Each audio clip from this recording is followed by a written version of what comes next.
नमस्कार, स्वागत है आपका टीवी 24 के खास कार्यक्रम सुलगते सवाल में। मैं हूं आपके साथ प्रियांशु कश्यप। आज हम बात करेंगे सुलगते सवाल में मध्य प्रदेश के शिवपुरी जिले के खनिया थाना की, जहां बीओ कार्यालय में करोड़ों रुपए के घोटाले का मामला सामने आया है। कर्मचारियों ने सरकारी पैसों का किस तरीके से दुरुपयोग किया, अपने और अपने रिश्तेदारों के खातों में ट्रांसफर कर सरकारी खजाने को भारी नुकसान पहुंचाया है। ट्रेजरी सिस्टम की भूमिका भी अब शक के घेरे में है। देखिए हमारी ये खास रिपोर्ट।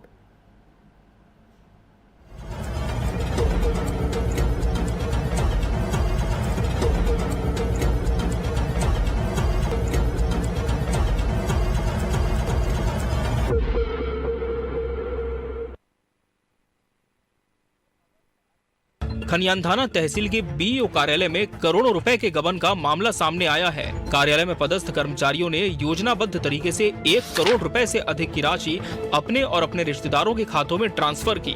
भोपाल स्थित कोषा एवं लेखा आयुक्त द्वारा शिवपुरी कलेक्टर को भेजे गए पत्र में इस गबन का खुलासा हुआ। पत्र में स्पष्ट है कि ये घोटाला वित्तीय वर्ष 2019-20 से 2024-25 के बीच भुगतान प्रक्रियाओं में हुआ है। जाँच में सामने आया है कि बीईओ कार्यालय के डिविजनल अकाउंटेंट ने अपने वेतन में गड़बड़ी करते हुए खुद और अपने परिवार के खाते में 14 लाख रुपए से अधिक का भुगतान किया। एक शिक्षक की पत्नी के खाते में भी 3.49 लाख रुपए ट्रांसफर किए गए। ट्रेजरी विभाग की भूमिका भी संदेह के दायरे में है, क्योंकि किसी भी सरकारी भुगतान के लिए ट्रेजरी की मंजूरी अनिवार्य होती है। इस मामले में जानकारी सामने आने के बाद अब प्रशासन में हड़कंप है। शिवपुरी कलेक्टर रविंद्र चौधरी के निर्देश पर जाँच शुरू हो चुकी है। ये आयुक्त कोष एवं लेखा से विकास खंड शिक्षा अधिकारी खनिया थाना में कपटपूर्ण भुगतान की जानकारी कलेक्टर महोदय को प्राप्त हुई और कलेक्टर महोदय द्वारा हम लोगों का एक दल गठित किया है। तो हम लोगों ने अभी जांच प्रारंभ की है। तो ये सभी के बिलों का जो उनको भुगतान हुआ है वो 18-19 से 24-25 तक है। तो उस अवधि के बिलों का मिलान करके और चेक किया जा रहा है कि ये वास्तव में उनका मतलब कोई मानदेय, वेतन या कोई एरियर वगैरह है। ठीक है, इससे हटके यदि है वो कपटपूर्ण भुगतान है, तो इसको उससे मिलान किया जा रहा है। जांच शुरू होने के बाद कर्मचारियों में हलचल देखी जा रही है। सूत्रों के मुताबिक कई कर्मचारियों में घबराहट है और कार्यालय के अंदर तनाव का माहौल है। जनप्रतिनिधि भी इस गबन के मामले में खुलकर सामने आ गए हैं। विधायक प्रीतम सिंह ने भ्रष्टाचारियों पर कार्रवाई की मांग की है। शिक्षा विभाग में ही नहीं, यहाँ पर हर विभाग में घोटाला हुआ है। हर विभाग के घोटालों को उजागर करवाऊंगा मैं। सबकी विधानसभा में क्वेश्चन उठाऊंगा और सबकी शिकायत करके सबको उठाऊंगा, क्योंकि 30 साल जो घोटाले हुए हैं सामने तो आए। इनने अरबों करोड़ों अरबों रुपए के घोटाले किए हैं और नहर का आपको पता पड़ ही गया होगा कैसे कैसे घोटाले किए हैं। सौरभ शर्मा का पता पड़ गया होगा ये पैसा कहाँ से आया है। तो ये घोटालों से तो ये पैसा पहुँचाया पूरा, जितना भी एक जगह इकट्ठा हुआ है। मैं हर विभाग का घोटाला निकलवाएंगे। मुझे 30 साल का पिछोर विधानसभा का हिसाब चाहिए। अब पूरा जिला प्रशासन इस जांच पर नजर बनाए हुए है। अधिकारी दोषियों पर कार्रवाई और पारदर्शिता का भरोसा दे रहे हैं। पर क्या इस घोटाले में और भी नाम सामने आएंगे? क्या दोषियों को सजा मिलेगी? ये एक सुलगता सवाल बनकर हमारे बीच है। स्वप्निल जैन, टीवी 24, खनियान थाना।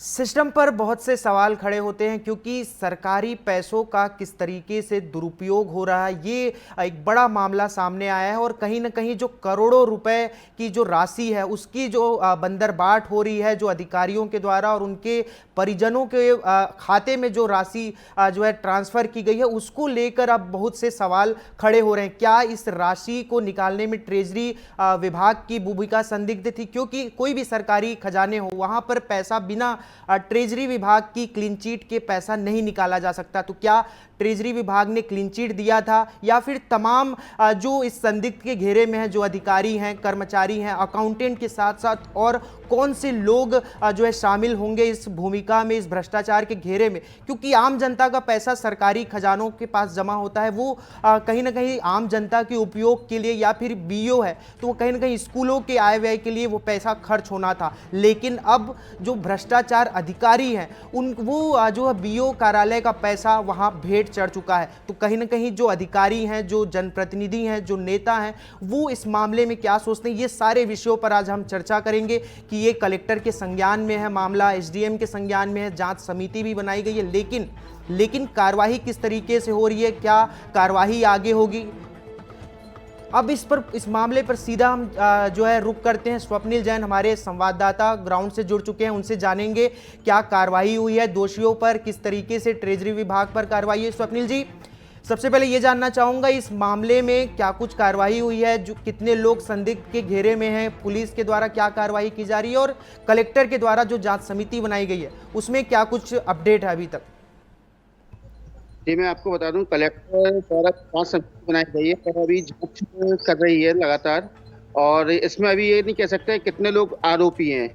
और इसमें मैं बता दूं आपको, जांच समिति लगातार अपना कार्य कर रही है और जिन लोगों के खाते में पेमेंट गया है या जहां से लेन देन शुरुआत हुई है या जो बिल भी थे, सबकी जाँच बराबर चल रही है। इसमें ये जानना चाहते हैं पूरा प्रक्रिया की शुरुआत कब से हुई, कौन से जो है कितने सालों से जो है इस पैसे की जो रकम है उसको अपने परिवार और अपने अकाउंट में जो है इसको स्थानांतरित किया जा रहा था, सरकारी पैसों को? जी, मैं आपको बता दूं, ये 2018-19 से ये चल रहा है और इसको संज्ञान में लिया है कोषा आयुक्त लेखा भोपाल द्वारा कलेक्टर सीकरी को लेटर लिख के अवगत कराया गया था, जिसमें उन्होंने जांच कमेटी बनाई थी, जिसमें पिछोर एसडीएम को जांच अधिकारी नियुक्त किया गया था। आपने जो जांच कमेटी बनाई गई थी उनसे जानकारी ली, उनसे बातचीत की, क्या कुछ अपडेट आया उसमें, क्या कुछ चीज़ें निकल कर सामने आई जांच में? हाँ जी, मैंने जांच अधिकारी से जो बात की थी तो उन्होंने मेरे को एक ही बात कहा है कि 1-2 दिन में ही जल्द से जल्द एफआईआर भी हो जाएगी और हमारी जांच पूरी हो चुकी है। हमने शिवपुरी कलेक्टर को प्रतिवेदन सौंपने जा रहे हैं। जी बिल्कुल, आप बने रहिए आप हमारे साथ। अब जुड़ चुके हैं जो वरिष्ठ समाज सेवी गणेश राम सोनी जी, उनसे हम जानेंगे किस तरीके से जो है ये पूरे जो मामला है उसमें चीज़ें क्या निकल कर सामने आई हैं और किस तरीके से इसको अंजाम दिया गया है जो सरकारी अधिकारी, जो कर्मचारी है उनके द्वारा। गणेश जी, बहुत बहुत स्वागत है आपका टीवी 24 में। जी नमस्कार जी, मैं आपसे ये जानना चाहता हूँ किस तरीके से ये पूरी जो घटना हुई है, जो भ्रष्टाचार के जो आरोप लगे हैं जो अधिकारियों पर, वो किस तरीके से इसको अंजाम दिया गया है, क्या कुछ जानकारी है आपके पास? जी, मैं आपको बता दूं, ये क्या है कि खनिया थाना जो बीओ कार्यालय है, इसमें काफी लंबे समय से गोलमाल चल रहा है और यहाँ जो जनप्रतिनिधि हैं या जो वरिष्ठ अधिकारी हैं, उनकी कुल मिला के अनदेखी कह सकते हैं आप, क्योंकि ये जिले से दूरस्थ है। इसकी लगभग दूरी 100 किलोमीटर की समथिंग है।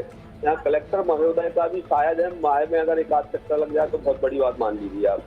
ये अनदेखी का जो सिस्टम बना है ना, इसका शिकार हुआ है ये पूरा सिस्टम, क्योंकि यहाँ देख रेख ज्यादा है नहीं है, कोई वरिष्ठ अधिकारी का प्रॉपर यहाँ दौरे होते नहीं है। इसी के कारण ये 2024 ये 2000 करीब 18-19 से ये पूरा सिस्टम चल रहा है और ये 25 में जाके पकड़ा है। अब समझ लीजिए कितना लंबा अंतराल हो गया, जिसके बाद भी किसी ने कोई समीक्षा नहीं की, किसी की नज़र में कोई नहीं आया। ऑडिट भी यहाँ होके चली गई, सारे वरिष्ठ अधिकारियों के जो निरीक्षण होते हैं वह भी होते रहे, फिर भी किसी ने यह मामला संज्ञान में लाने का प्रयास नहीं किया। वो भोपाल जाके जहाँ लेखापाल कि यहाँ ये मामला ट्रेस हुआ, तब जाके ये पूरा सिस्टम सामने आया है। जी, आप लोग कैसे देखते हैं, मतलब ये तकरीबन 5 से 6 साल हो गया 2018-19 से जब जो है पैसों का स्थानांतरण किया जा रहा है अपने अकाउंट में, तो इतने लंबे समय से क्या जो है इसमें बड़े अधिकारी, उच्च अधिकारी भी शामिल हो सकते हैं? बिल्कुल, इनकी संलिप्तता उजागर इस चीज को करती है, क्योंकि लंबा समय हो गया है और लंबा समय होने के बावजूद भी कोई कार्रवाई नहीं हुई। जिला शिक्षा अधिकारी की भी कहीं ना कहीं संलिप्तता इसमें शामिल हो सकती है, संदेह के घेरे में वो भी आ रहे हैं, क्योंकि इतना लंबा समय, इतना लंबा पैसे का जो गोलमाल चल रहा है और अभी तक आपकी नजर में नहीं आया, ये बहुत बड़ी बात है।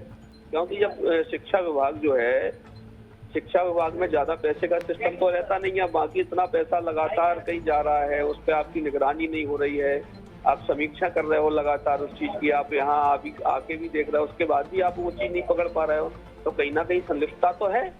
स्पष्ट होता है इस चीज से कि लगातार इतना लंबा अंतराल निकल गया, लंबा समय निकल गया, उसके बाद भी आप इस चीज को क्लियर नहीं कर पाए, पकड़ नहीं पाए। यही पकड़ा गया काम भोपाल से, ये पूरा जिले का सिस्टम पूरा समझ में आ रहा है। मैं तो ये चाह रहा हूँ कायदे से कि पूरे जिले के जितने शिक्षा अधिकारी लोग जो बैठे हैं, पीओ महोदय जी जहाँ भी हैं, जितनी भी तहसील प्लेस हैं, उनकी सारों की जांच होना चाहिए। हो सकता है और भी बड़ा घोटाला निकले। जी बिल्कुल गणेश जी, बहुत बहुत स्वागत है आपका हमारे साथ जुड़ने के लिए टीवी 24 में। तो जिस तरीके से जो है ये बड़े घोटाले हुए हैं, और अब दोबारा हम अपने संवाददाता के पास जाना चाहेंगे। जिस तरीके से जो है ये घटनाक्रम हुआ है, उसको लेकर आप ग्राउंड रिपोर्ट पे भी गए थे, क्या कुछ चीज़ें निकल कर सामने आई? एक बार फिर से पूरे विस्तार से हम जानना चाहते हैं आपसे। जी सर।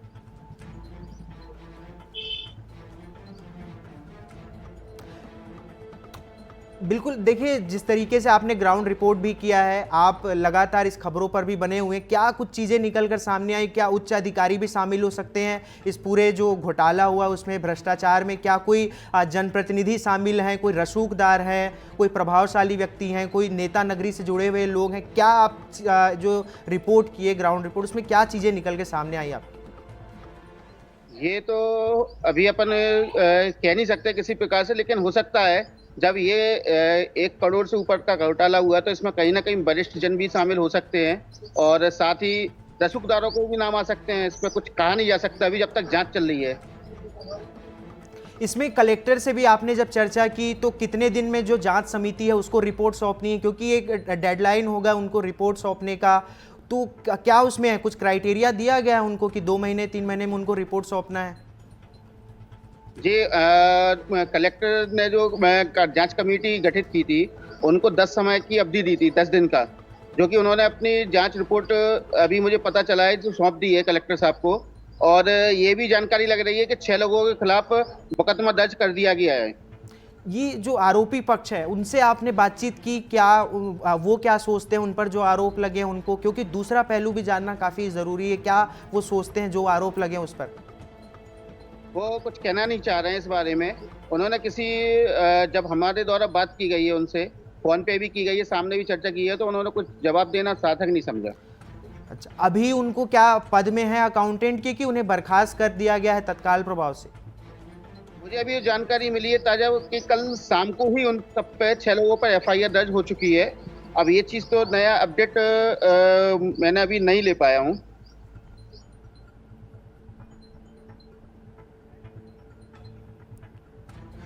चलिए हम चलते हैं सीधा महेश लोधी जो विधायक के सचिव हैं उनसे बातचीत करेंगे। महेश जी, बहुत बहुत स्वागत है आपका टीवी 24 में। जी बहुत बहुत धन्यवाद आपका। जी, ये जानना चाहते हैं जो पूरा मामला हुआ है वो आपके संज्ञान में कैसे आया, और विधायक जी के द्वारा इसमें क्या कुछ संज्ञान लिया जा रहा है, कब से है ये सब मामला? मैं आपको बता दूं, इसमें जिस तरीके से ये घोटाला हुआ उसके तत्काल बाद संज्ञान में आया है कि इस तरह घोटाला हुआ, खातों में जांच हुई। माननीय विधायक जी ने तत्काल कलेक्टर साहब से बात की। कलेक्टर साहब से बात करने के बाद एक कमेटी गठन कराई। कमेटी गठन में उस स्पष्ट निर्देश दिए विधायक जी ने कि इस पर कोई मुझे दूध का दूध और पानी के पानी चाहिए, और उसमें निश्चित रूप से कलेक्टर साहब ने गंभीरता लेते हुए, मतलब विधायक जी ने सुबह 10 बजे फोन किया और शाम को 4 बजे कमेटी गठन करके, जिसमें अनुभागीय अधिकारी हमारे बिछोर के और 2 डिप्टी कलेक्टर और अन्य लोगों को 4 लोगों की कमेटी बना के कमेटी बताई। कमेटी ने 3-4 दिन के अंदर, 4 से 5 दिन में उन्हें जांच की। जांच दल ने रिपोर्ट प्रस्तुत करने के बाद तत्काल ही उस पर FIR दर्ज हुई। मतलब रिपोर्ट हुई 3 बजे और 5 बजे FIR दर्ज होने के बाद उन पे FIR भी हो गई हैं। कुछ अकाउंटेंटों को गिरफ्तारी भी चल रहा है उसमें। जी, ये जो जांच है उसमें कुल रकम कितने की निकलकर सामने आ रही है? 1 करोड़ से ज़्यादा की भी रकम है या और कम है? किस तरीके से कुछ अमाउंट आया है क्या जांच समिति से? करोड़ रुपए का घोटाला हुआ है इसमें। और इसमें अभी तक जो संज्ञान में आया उसमें 65 लाख और से 80 लाख रुपए के समथिंग एक्चुअल जो घोटाला हुआ वो बीच में हुआ है। ये जो 20 लाख की जो रकम है वो नियम अनुसार गई है, क्योंकि जो अतिथि है उन लोगों के खातों में गई है वो तो सही गई है। 65 से 80 के बीच में अभी क्लियर नहीं हो पाया है, क्योंकि बाहर दी नहीं जाए वो अभी जैसे ही कलेक्टर साहब प्रेस वार्ता है उसमें रखेंगे तो बाद में आएगा सामने। मतलब 65 लाख रुपये। जी महेश जी, बहुत बहुत धन्यवाद आपका। हमारे साथ जुड़ चुके हैं एसडीएम खनिया थाना के, उनसे बातचीत करेंगे। जांच समिति भी बनाई गई थी कलेक्टर के द्वारा, उनकी निगरानी में, उनसे बातचीत करेंगे। एसडीएम साहब, बहुत बहुत स्वागत है आपका। जी, किस तरीके से देखते हैं जो जिस तरीके से घोटाले का उजागर हुआ है और क्या कुछ कार्रवाई इसमें हो रही है?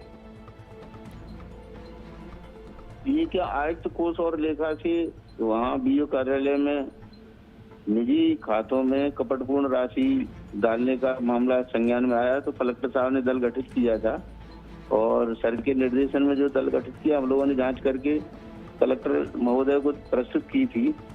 उसके आधार पर 6 लोगों के विरुद्ध प्राथमिकी थाना कन्यादाना में दर्ज हुई है। इसमें तकरीबन 6 साल से इस तरीके से भ्रष्टाचार का जो खेल खेला जा रहा था, क्या आप लोगों के संज्ञान में नहीं था ये सारी चीज़ें? क्योंकि एक अकाउंटेंट के द्वारा जो है सरकारी पैसों को इस तरीके से अपने या अपने परिजनों के खाते में जो है स्थानांतरित किया जा रहा था। किस तरीके से देखते हैं आप? क्योंकि 6 साल जो है काफ़ी लंबा समय होता है। ऐसे में जो बड़े अधिकारी हैं उनकी जिम्मेदारी बड़ी होती है इन चीज़ों को रोकने के लिए, एक इंस्पेक्शन होता है समय समय पर। क्या आप लोगों की तरफ से इस 6 साल में कार्रवाई की गई? नहीं, 6 साल में ये मामला ऑडिट टीमों ने चेक किया होगा, क्योंकि वो हम लोगों ने वित्तीय रूप से हमारे यहाँ से कोई जांच टीम गठित नहीं हुई थी एसडीएम के स्तर से। ये डीओ से, मतलब इस संबंध में आप जानकारी ले सकते हैं कि उनके द्वारा डीओ कार्यालय का निरीक्षण कब कब किया गया था और उनके द्वारा इस संबंध में जानकारी ली या नहीं। अच्छा शिवदयाल जी, एक चीज़ और जानना चाहता हूँ, क्या ट्रेजरी विभाग भी की सहमति से जो है पूरा पैसा निकाला गया या उन्हें भी जो है उनके आंखों में धूल झोंकी गई है? ये ट्रेजरी से भी तो पास होता है, लेकिन इस संबंध में ट्रेजरी वाले ही डीओ मैडम बता सकती हैं कि मतलब इसमें क्या स्थिति है और उनके स्तर पर क्या, मतलब ये पकड़ से कैसे छूट गया था। तो इस संबंध में टीओ मैडम से जानकारी ले सकते हैं आप लोग। जी ठीक है, चलिए बहुत बहुत धन्यवाद आपका शिवदयाल जी। देख सकते हैं किस तरीके से सरकारी पैसों का भ्रष्टाचार के घेरे में है और सरकारी जो संस्था है उसमें पैसे का किस प्रकार से दुरुपयोग हो रहा है। अपने या अपने निजी जो है खातों में उस पैसे को स्थानांतरित किया गया अधिकारियों के द्वारा, कर्मचारियों के द्वारा और अकाउंटेंट के द्वारा, जिसमें 6 लोगों को आरोपी बनाया गया अब तक जो जांच समिति है उनके द्वारा। और तकरीबन 2019 से लेकर 2025 तक अभी 6 साल हो चुके हैं इस पूरे घटनाक्रम को। 6 साल में जो है करोड़ों रुपए जो है बंदरबाट कर लिया गया इस सरकारी पैसों का। कहीं ना कहीं जो जिला शिक्षा कार्यालय है वहाँ जिला शिक्षा कार्यालय का पूरे जिले के जो स्कूलों का पैसा होता है, जो ट्रेजरी विभाग का, वो वहाँ पर जमा होता है और उसके पैसे का किस तरीके से दुरुपयोग हो रहा है, आम जनता के पैसे का, गरीबों के पैसे का। क्योंकि स्कूलों में जिस तरीके से जो पैसे आते हैं, जो फंडिंग आती है शिक्षा विभाग की तरफ से, वो सभी जिला कार्यालयों में जो ट्रेजरी विभाग है वहाँ पर जमा होता है और अब उस पैसे का भी जो है अधिकारियों के द्वारा दुरुपयोग किया जा रहा है। तमाम भ्रष्टाचार को खत्म करने की बात सरकारें लगातार करती हैं, सभी अधिकारियों को निर्देश दिया जाता है कि पारदर्शिता बनी रहे, लेकिन अब इस पारदर्शिता में भी किस तरीके से धूल झोंकी जा रही है, ये सबसे बड़ा सवाल खड़े करता है। आम जनता अब अधिकारियों पर कैसे भरोसा करे, किस तरीके से लोग जो है भरोसा कर पाए उन अधिकारियों पर, उन ट्रेजरी विभाग पर और तमाम, क्योंकि ऐसे हर विभाग में न जाने कितने भ्रष्टाचार का खेल खेला जा रहा होगा। उन भ्रष्टाचार के घेरे में कितने अधिकारी होंगे, कितने कर्मचारी होंगे। अब सीधे हम चलते हैं हमारे संवाददाता एक बार फिर से स्वप्निल के पास, उनसे जानेंगे और क्या कुछ अपडेट है, क्या और भी इसमें आरोपी हो सकते हैं। स्वप्निल, किस तरीके से इसमें अभी जो 6 लोगों को आरोपी बनाया गया है, क्या और भी जिसमें आरोपियों की जो फहरिस्त है वो लंबी हो सकती है क्या?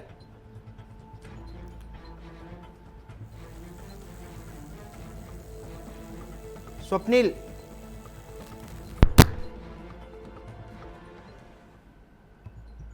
मेरी आवाज सुन पा रहे हैं आप?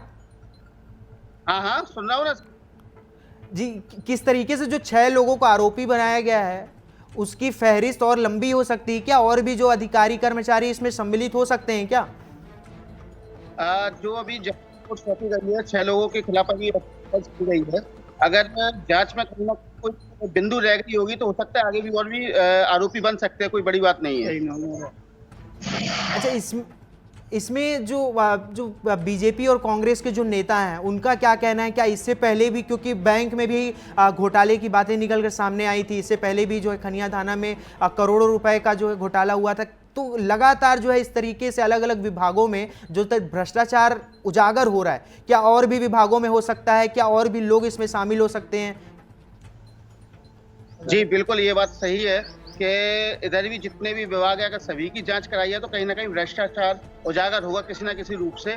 और यहाँ के जो लोग हैं, जो जनप्रतिनिधि है, उन सबकी एक ही बात कहना है कि जांच हर विभाग की होना चाहिए। जी, इसमें जिस तरीके से जो पूरे 6 साल एक लंबा घटनाक्रम होता है, उसमें तमाम अधिकारी आए होंगे, बहुत सारे का ट्रांसफ़र होते रहता है, तो जो पहले जो अधिकारी रहे 2018-19 में जो बीओ रहे, उनका क्या वर्जन था? क्या उस समय से शुरू हुआ था पूरी जो प्रक्रिया है? अभी के बीओ का क्या वर्जन है इसमें? जी, अभी जो जिला शिक्षा अधिकारी हैं वो, उनका क्या वर्जन है इस मामले में? क्या बोल रहे हैं वो? जिला शिक्षा अधिकारी जो है, अभी मेरी उनसे कल फोन के जरिए बात करने की कोशिश की थी, लेकिन उन्होंने फोन रिसीव नहीं किया था, तो उनसे संपर्क नहीं हो पाया मेरा। अच्छा, इस विषय में इससे पहले आपने इस विषय पे चर्चा की थी कहीं मीडिया बाइट में, या फिर उस बारे में कोई जानकारी नहीं उनके पास? तो कहीं ना कहीं क्या उनकी संलिप्तता हो सकती है इस पूरे मामले में? क्षेत्रीय विधायक जी से बात हुई थी इस संबंध में, तो उन्होंने ये कहा था कि प्रत्येक विभाग की जांच कराकर घोटाले को उजागर किया जाएगा। जिला शिक्षा अधिकारी की क्या भूमिका है इस मामले में? क्या उनकी भी संलिप्तता हो सकती है, या वो इसमें इस मामले में नहीं है, उनके संज्ञान में क्या कुछ है, उनका वर्जन क्या है? जी, मेरा उनसे संपर्क करना, कई बार को संपर्क करने की कोशिश की है, लेकिन संपर्क नहीं हो पाया मेरा इस बारे में उनसे, सर से। जी, चलिए, बहुत बहुत धन्यवाद आपका।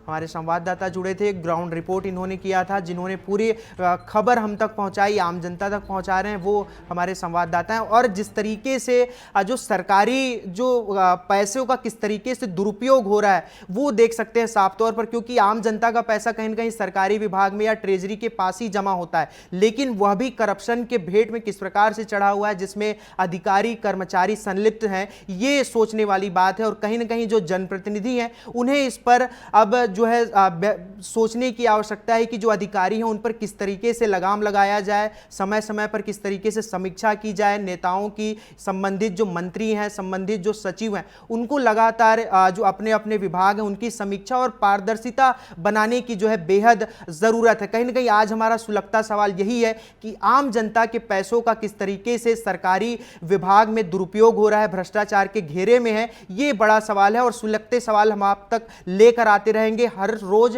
जो है नए विषय लेकर आएंगे, हर जिले के, हर राज्यों की खबर हम आप तक पहुंचाएंगे। फिलहाल के लिए सुलगते सवाल में यहीं तक, धन्यवाद।